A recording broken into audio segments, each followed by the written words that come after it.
Heavy clashes have been reported between Hamas fighters and Israeli forces trying to enter Gaza City. Witnesses saw Israeli tanks on the enclave's main highway, Salah el-Din. But Hamas says Israeli forces have been forced to retreat and citizen movement has returned to normal. Israel claims its expansion of ground operations in Gaza eliminated dozens of Hamas operatives overnight and struck 600 targets over a span of 24 hours, including the militant group's weapons depot and hiding places.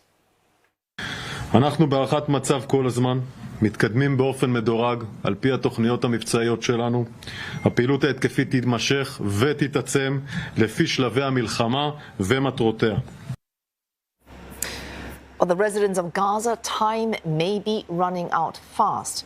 A fierce urban war is looming. The Israeli army has raised to urgent the status of its evacuation order. The Palestinian Health Ministry says Gaza's death toll has crossed the 8,000 mark, with nearly three-quarters of that number children, women and the elderly. Israel's war with Hamas is also threatening to spill into neighboring countries. Syria reporting that Israeli airstrikes hit two army posts in its southern city of Daraa. Cross-border clashes with Hezbollah in Lebanon have also become an almost daily occurrence. And more Sarah Coates joins us live from Tel Aviv. Sarah, conflicting reports there of that Israeli incursion into Gaza. What is the latest on the ground?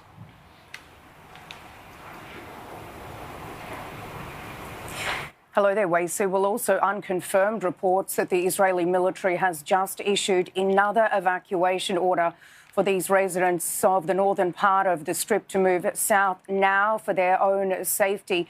And look, as you said, these intense battles, intense fighting is continuing between Israeli forces and also Hamas operatives in the Strip.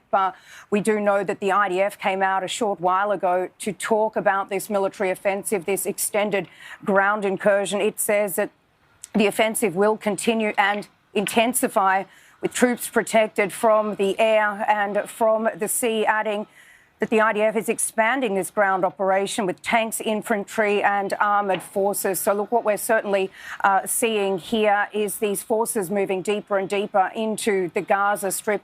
And as you mentioned, this Salah al-Din road, which is the main highway that connects Gaza's north to the south, there have been pictures coming through showing Israeli tanks rolling along that road, which does suggest that potentially the Israeli military is trying to cut the Strip in half ahead of what is expected to be an amplified ground offensive than what we've seen over these past 3 days. Now, look, we do need to add that these airstrikes are continuing on the Strip, especially even around these hospitals where many people are being treated and many people are sheltering.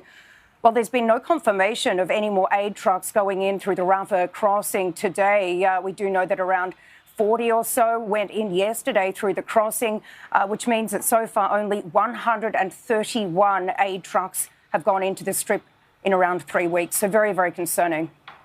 Sarah, also of concern, Gaza could just be one of several fronts. Israel could, you see, cross-border fighting with Israel and Lebanon evolving over the past 3 weeks. Could you spell that out for us and look at whether it could escalate further?